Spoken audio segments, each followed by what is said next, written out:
Hallelujah. সবসময় এইভাবে বাক্যের মাধ্যমে, গানের মাধ্যমে ঈশ্বরের বড় প্রশংসা করে আর আনন্দ করে। ঈশ্বরের আনন্দ আজকে দিনও কত, এই 15 আগস্টে স্বাধীন হয়েছে, সেই উপলক্ষে করে কত লোক কত জায়গায় আনন্দ করছে, আমরাও আগে করেছি। হ্যাঁ, সেখানে সে মাকে মাংস করে সব সে ইয়ার গায়ে মাখাচ্ছে, নাচতে নাচতেও বক্স হচ্ছে, বক্সের সময় সে গায়ে মাংস ধরে কি হলো, তাই কি আনন্দ।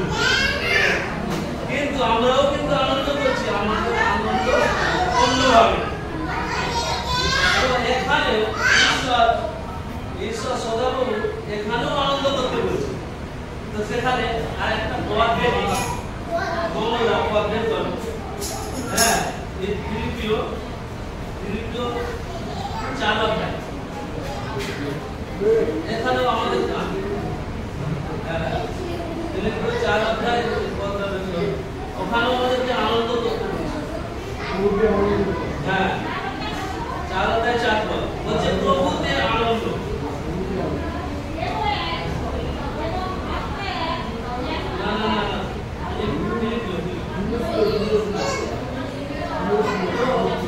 আনন্দ করতে বলছে, আমি করছি, বলছে তোমরা সর্বদাই আনন্দ করো, সর্বদাই। আমাদের জগতে ভাবে যেভাবে আমরা ছিলাম, তাদের একটা টাইম আছে যে এই টাইমে আনন্দ করতে হয়, তাদের আনন্দ সেরকম আলাদা। কিন্তু আমাদেরকে ঈশ্বর কিন্তু সর্বদাই আনন্দ করো। আবার বলছে আবার পুনরায় বলবো আনন্দ করো। তাহলে আমরা আনন্দ করবো নানা ভাবে। হ্যাঁ, গানের মাধ্যমে, বাক্যের মাধ্যমে ঈশ্বর আনন্দ করলে একটা আলাদা শান্তি পাওয়া যায়।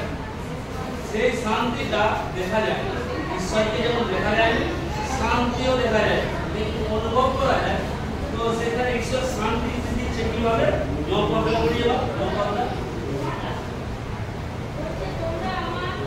হ্যাঁ, হ্যাঁ,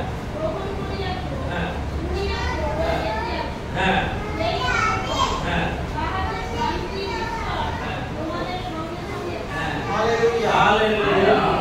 সেই শান্তি ঈশ্বর। তাহলে শান্তির ঈশ্বর একজন আছে, সে শুধু শান্তি দেয়। জগৎ নানা রকম ভাবে শান্তি দেয়, আমরা অন্য জায়গায় দেখেছি, বলছে জগৎ যে রূপ দেয় আমি সেই বুঝি না।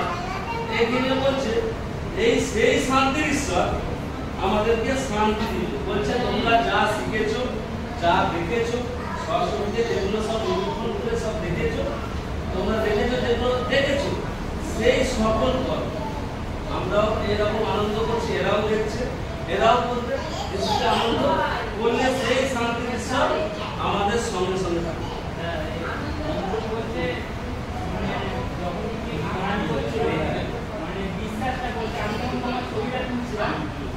ভাবটা যেন অঘরে বিশ্বাস, আর এই যে বিশ্বাসের মাঝখানে হালেলুয়াটা বলে উঠছে, এদের মনে হওয়া হয়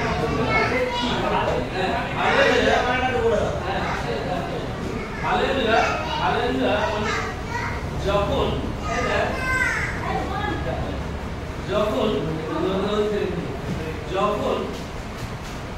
যখন এই যে এই বাইবেল যখন পৃথিবীতে প্রথম যে বাইবেল লিখলেন, ওই বাইবেল যখন লেখা হয়, এখানে দুটো কপি দু রকম ভাবে লেখা আছে, মানে দুটো ভাষা। মানে যখন পুরাতন নিয়ম লেখা ছিল হিব্রীয় ভাষা, মানে হিব্রু যাকে বলা, তখন আর এই বাংলা, ল্যাটিন, ইংলিশ এইসব ভাষা কেউ জানতো না, আর হতো মানে সেই ভাষায় চলে। মানে কিভাবে ভাষা পরিবর্তন অটোমেটিক আস্তে আস্তে হচ্ছে সেটা আলাদা শিক্ষা। কিন্তু এই হিব্রু ভাষায় এই পুরাতন নিয়ম হচ্ছে বাইবেলের দুটো কপি আছে।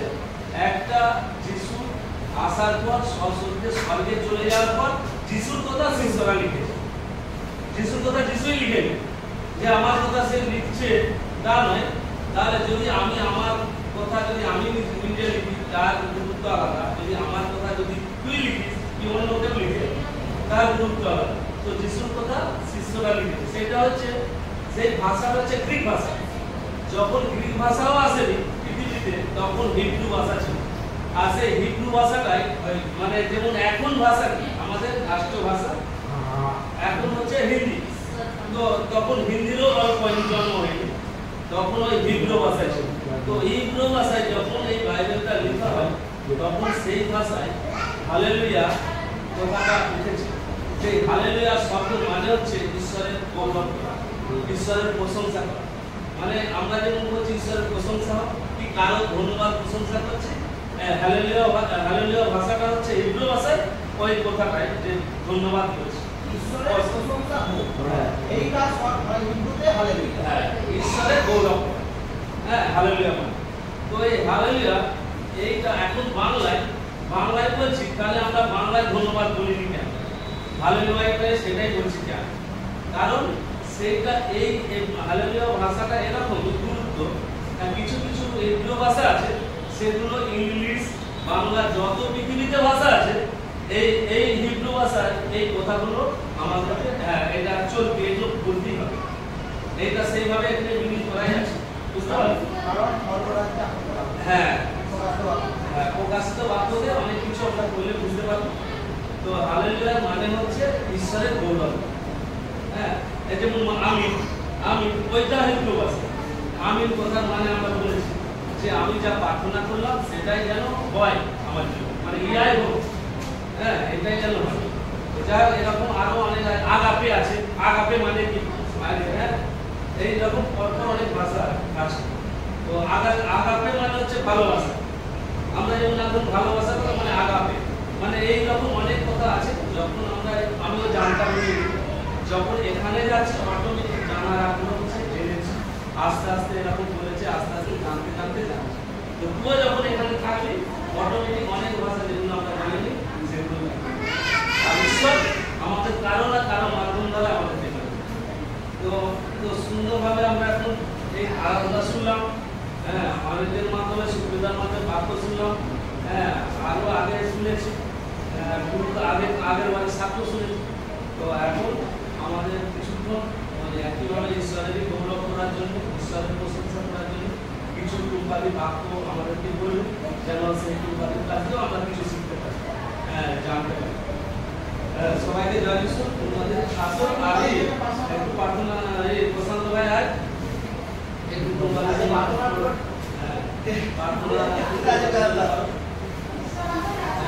জানো একটু বাড়ির মুখে ব্যবহার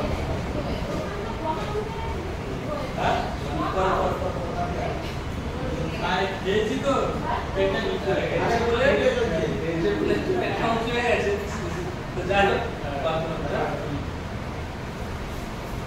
সর্বপিতা তোমাকে জানাই ধন্যবাদ। তোমার বাক্য আমাদের সেই সকাল থেকে শুরু হয়েছিল প্রভু, এখন পর্যন্ত তুমি সেই পুণ্যবতী আশীর্বাদ করো, যেন তোমার বাক্য দ্বারাই আমাদের শিক্ষা দেয় প্রভু। তুমি দয়া করো আর সেই পুণ্যবতীকে সেই জ্ঞান বুদ্ধি দাও, যেন বাক্য মানুষ থেকে বলতে পারে, যেন সেই মধুর বাক্য তুমি যেন এই মানুষের মধ্যে দিয়ে প্রচার করতে পারো।